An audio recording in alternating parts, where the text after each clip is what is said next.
hear me a little better, that's great. And then go ahead and click Controls. See a quick control layout. You can adjust mouse sensitivity and even invert it if you'd like. But go ahead and close that, John. Everything's looking good. And we'll go ahead and click play. Now, someone is already hosting a server, so John should just be able to click refresh. And because we have broadcasting in place, we should be about ready to join up the server. And there it is, Fun Room. As he clicks join, he will just join really quickly, enter the lobby where he can change his character, like he clicks right there. Also change the color of his ball if he would like to.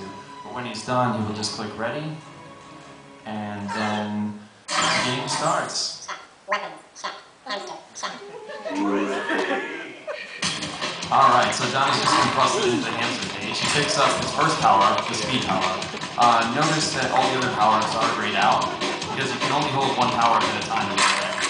So John, go ahead and activate the speed. Does a quick wall ride, one of the cool tricks that we have for the driving mechanism. And picks up the homing missile, locks on it for a minute, and it goes ahead and attacks the other player across the screen. Now, the homing missile also shoots straight ahead if you don't lock on it, like John will demonstrate right there. Now, John also just picked up the cloaking power and is invisible to other players in this state. Notice the nice little shader Casey applied to the ball, making him look translucent. But now John will just go ahead and drive around a little bit, ramp off the corner, going for the duck mine power. This is the mine. It looks cute, but it packs a punch. It blows up when you run it over, let's just say that. So now John's pretty much lost some health, so you can see the nice little subtle smoke and fire showing a little bit of how much damage he's taking. His health bar on the right. Now John can go ahead and see the eject arrow right now. John's attempting to eject because his ball is taking damage.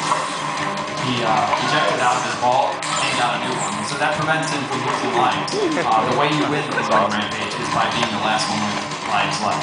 So now John and Casey will just go ahead and fight this guy.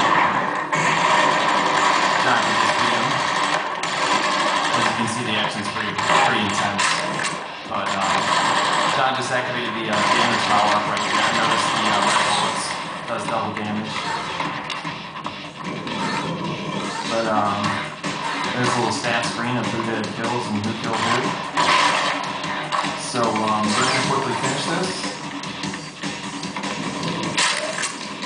There's a nice home shot. And the other one's the ball. Oh, see John's gun overheated on the right. You have infinite ammo in this game, but your gun does overheat. So now there's a nice you win screen, but now we're going to ramp it up a little bit and have 4 players fighting each other to the death. So as soon as we get back, John's just going to exit out and go ahead and create his own room real quick. Go ahead and name the room whatever he likes. He can also change the map in the future when we get more of them, and the game mode and the number of lives. On the right are the slots. You can close them out or select the eyes for them. But John's going to go ahead and start the hide air room and pick his character as he would so like while we wait for the others to join. I would like to sing to you, but I'm not very good. How we doing over there, guys? Okay.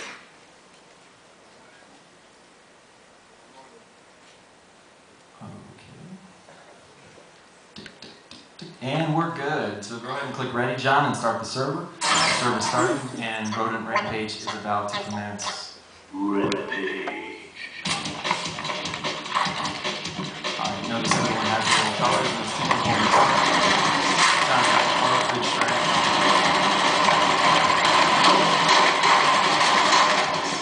As you can see, the action is really intense. It's nice to balance the driving. And there was a hamster that just ejected, but see him coming down, someone's going to try and get him. If someone just dies. You can pretty much see the ramping. And there's no jumping, but all the jumping is coming from ramps. John's pretty low on health, you might want to eject soon. Here he goes, he's out. Go ahead, John, run for your life. Oh, someone died.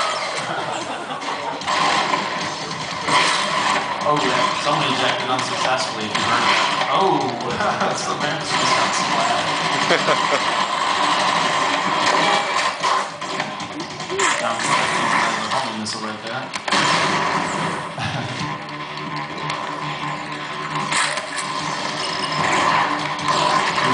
Power really quick, so you can use them for the other power. John's going to eject, trying to get the ball. Oh, pretty close. John's got one life left. Getting kind of intense. Let's see if he can hold out. Holding on to the cloak right now. Invisible. Picks up some speed. All rides onto the missile power up. Oh, and it's over. Now, if you notice that MC Hammer sound, that's our observatory state. You have like a 1 in 5 chance to either get rickrolled, listen to the safety dance, MC Hammer, banana phone, or even another track we have that sounds like Haba Haba Zootsu. But the nice thing about this is you can actually get a nice view from outside the answer page and watch the action from inside happen while you're waiting to join the next game. It's one of our favorite features.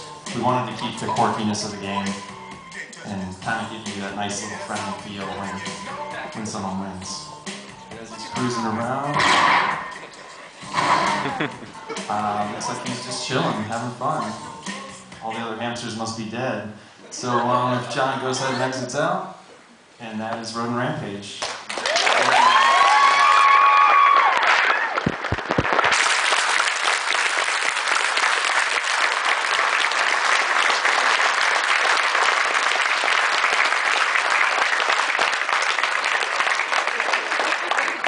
So I guess we'll open it up for questions and answers. Do you guys have a question? No. So who's the last one standing? That was me. So was the networking the hardest part of the game implementing? The question was if the networking was the hardest part of getting this game up and running. And I believe it was probably the biggest challenge for all of us, but I can give it to John if you want to elaborate on that. So for me, no, it wasn't like the hardest part. I actually greatly enjoyed it. We definitely could have done it in a better way to make it easier for us throughout the rest of the development process, but it was, relatively easily done. So yeah, it's not a huge deal. Yeah, along that lines, the client-server model that we should have implemented at first should have been a pure client-server model.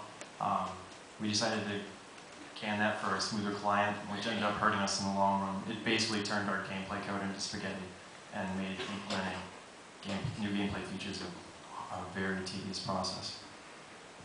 Thank you. Any other questions? Yes? How much did you say you had like a prototype of the networking code before going into Final Project? Right, the question was how much of the networking do we have done not going into Final Project, but essentially proof of concept happens a week after production goes underway, so after all the documentation's done and everything's planned out. We had networking up and running, although it wasn't very stable. We had it running with some collision happening, and that was up within the first week. And for anyone trying to do networking in the future, I recommend the same thing. All right.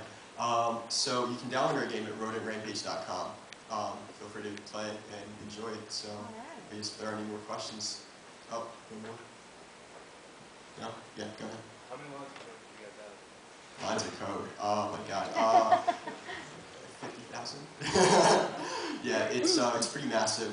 There's a good 3-4 minute compile time. So it's pretty big. We haven't counted though. But yeah. All right. So. All right. Thank you very much.